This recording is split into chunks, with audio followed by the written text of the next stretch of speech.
আসসালামু আলাইকুম। ধরেন আপনার এলাকায় এই মুহূর্তে আপনার পাশ দিয়ে বয়ে চলা নদীতে একটা লাশ ভেসে উঠলো।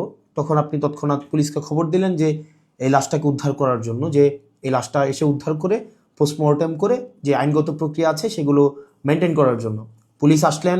পুলিশ এসে সেই লাশটা আপনার বাসা থেকে ফর এক্সাম্পল 50 কিলোমিটার দূরে আপনার সদর হসপিটালে নিয়ে গেলেন। সেখানে পোস্টমর্টেম করা, সেখানে হচ্ছে ডোমকে রাজি করানো, তারপর হচ্ছে জানাজা, দাফন কাফন, এই প্রত্যেকটা কার্যক্রম পুলিশ নিজে উপস্থিত থেকে করলেন বা করেন। এটাই, পুলিশ ছাড়া এই কার্যক্রমগুলো কেউ করে না। অথবা কেউ হারিয়ে গেলেন, অথবা কেউ আত্মহত্যা করলেন, এই যে কার্যক্রমগুলোকে আমরা পুলিশকে দিয়েই হচ্ছে আমরা করতে হয়।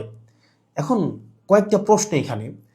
আপনার বাসা থেকে বা নদীর পাড় থেকে লাশটা জেলা সদরে নিয়ে যাওয়ার জন্য যে খরচটা হয়েছে, অ্যাম্বুলেন্স ম্যানেজ করা, ডোম ম্যানেজ করা, হসপিটালের যে খরচ, এই খরচটা আসলে কে দেয়?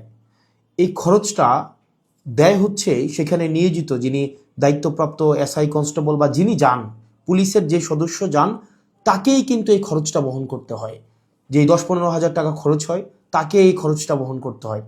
যদিও সরকারি নিয়ম আছে যে এই খরচটা ফেরত দেওয়া হয়, কিন্তু যেই টাকা খরচ হয় আর যেই টাকা ফেরত দেওয়া হয়, ফর এক্সাম্পল 10,000 টাকা যদি খরচ হয়, সেখানে ফেরত দেওয়া হয় 500, 800, 1,000, 2,000 টাকা। তো সেটা দেখা যায় খরচ হওয়ার তুলনায় প্রাপ্তির যেই ব্যবধান, সেটা দৃশ্যমান অনেক বেশি ব্যবধান। তো এই পুরো খরচটা কিন্তু পুলিশকেই বহন করতে হয়।